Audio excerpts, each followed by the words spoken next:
Tal mis hermanos? Buen día. Soy su amigo el diácono Antonio Cervantes. Les saludo con mucho afecto en este lunes 9 de agosto del 2021, en el que pues, le damos seguimiento a la semana 19 de tiempo ordinario. Hoy celebramos a Santa María Benedicta de la Cruz, que es Santa Edith Stein. Es muy interesante su vida. Ojalá que, como muchos santos, nos dan un ejemplo de cuál debe ser nuestra vida cercana a Dios. Hoy la primera lectura es del libro del Deuteronomio, capítulo 10, versículos del 12 al 22, y el Evangelio de Mateo, capítulo 17, versículos 22 al 27. En la primera lectura, Moisés continúa con las recomendaciones a su pueblo, cercano ya a la tierra prometida. Hemos visto desde el fin de semana pasada cómo empieza Moisés a prepararlos para esa entrada a la tierra prometida. Y hoy sigue una lógica muy hermosa para decirles, para continuar con estas instrucciones, porque la lógica que Moisés les dice es, si Dios te ha amado a ti, tú tienes que amar a Dios. Y no solamente tienes que amar a Dios, tienes que amar a todos aquellos a los que Dios ama, o sea, a tu prójimo.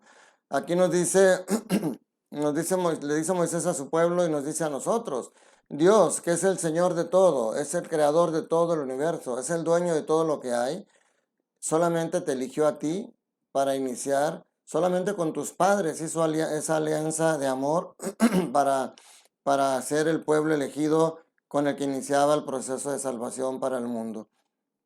Esa es la primera gran prueba de amor. Entre todos los pueblos del mundo, tú fuiste el elegido para poder empezar ese plan de salvación. Y dice, ahora nos toca corresponderle. Amor con amor se paga.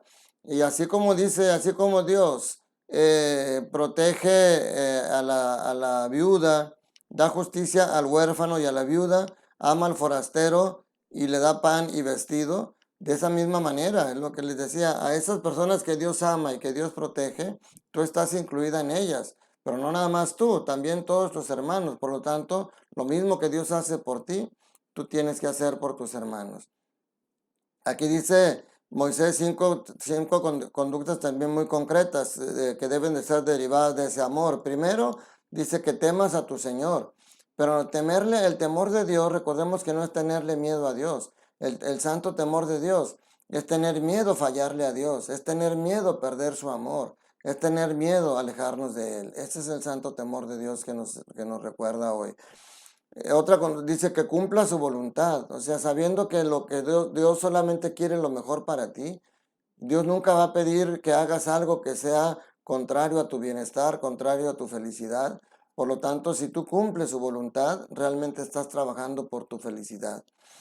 Tercero, pues que de ahí se deriva todo, que lo ames, que ames a Dios, que así como Él te ama, así sea el amor que tú tengas que darle a Él. El cuarto, que lo sirvas. Cuando uno ama a una persona, trata de hacer lo mejor para ella, de quedar bien con ella, de servirla, de atenderlo, de ser amable. Todo eso es lo que tienes que hacer también con tu Señor. Y por último dice que cumpla sus preceptos, sus mandamientos, porque los mandamientos de Dios es esa lámpara, esa linterna, es ese GPS, es esa guía que te indica por dónde caminar para ir por el buen sendero. Esa es mi reflexión de la primera lectura. Y en el Evangelio, mis hermanos, Mateo narra dos aspectos muy particulares el día de hoy. Primero, el anuncio nuevamente de su muerte y de su resurrección. Dice, el Hijo del Hombre va a ser entregado en manos de los hombres. Lo van a matar, pero al tercer día resucitará. Fíjense qué interesante es cuál es la reacción de sus discípulos ante este anuncio que hace Jesús. Dice, al oír esto, los discípulos se llenaron de tristeza. A veces no sabemos escuchar, mis hermanos. Ciertamente Jesús les dice que lo van a apresar y que lo van a matar, pero les dice, pero voy a resucitar al tercer día. Y eso como que ya no lo escuchan. No es consuelo para ellos porque no quieren perder a Jesús sin saber que realmente no lo van a perder. Va a regresar con Él.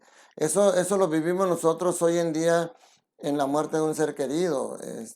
Ayer, la semana pasada me tocó celebrar algunas exequias y pues siempre es lo típico y es natural que en el momento de la pérdida de un ser querido haya tristeza. Eso lo vivieron los mismos discípulos, sabiendo que Jesús les está diciendo que va a resucitar, aún así se llenan de tristeza y de dolor. Nosotros, si le creemos a Jesús, si creemos en las palabras y las promesas de Jesucristo, sabemos que Él nos da vida eterna y que el ser querido que acaba de fallecer de nuestro, no realmente no muere, sino que nace para la vida eterna y que un día nos vamos a reunir con ellos. Pero a pesar de ese anuncio, de esa resurrección final en la que vamos a estar todos juntos y junto a Dios, aún así nos embarga la tristeza. Fue lo que les pasó a los discípulos y eso implica falta de fe, pero implica también nuestra fragilidad. Es muy difícil alcanzar una fe tan grande.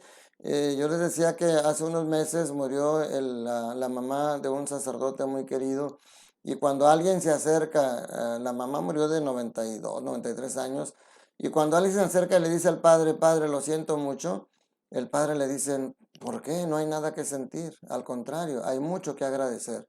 Hay que agradecer la vida que le dio a mi madre, todos los años que nos dejó, y hay que agradecerle que hoy la ha llamado a estar con Él y el mejor lugar para estar para nosotros es estar con Dios.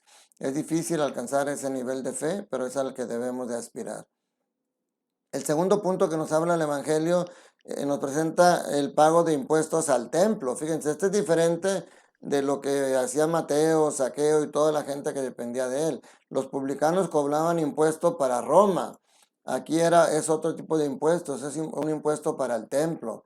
Y Jesús hace ver que él como hijo de Dios no está obligado a pagar el impuesto para el templo porque es su casa, es la casa de su padre. Pero sin embargo dice para no causar problemas, le dice a Pedro, ve a pagar el impuesto por ti y por mí. Una manera muy extraña, sacando una moneda de un pez.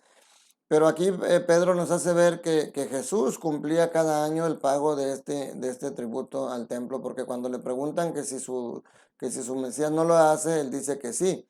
Entonces, esto nos enseña lo que una vez les dijo Jesús precisamente cuando le cuestionan el impuesto a Roma, dice, danle al César lo que es del César y a Dios lo que es de Dios. Hoy también nos enseña que nosotros debemos de cumplir como ciudadanos con los impuestos que nos marca la ley y como cristianos con la ayuda a las necesidades de la iglesia, con la ayuda a las necesidades para el templo en el cual nosotros vamos a misa cada domingo. Eso es lo que nos enseña el Señor el día de hoy, ser buenos ciudadanos, pero también ser buenos cristianos. Que la bendición de Dios Todopoderoso, Padre, Hijo y Espíritu Santo, descienda sobre ustedes y sus familias y permanezca para siempre. Te mando un fuerte abrazo, cuídate mucho y recuerda, Dios te ama y Dios quiere que seas feliz.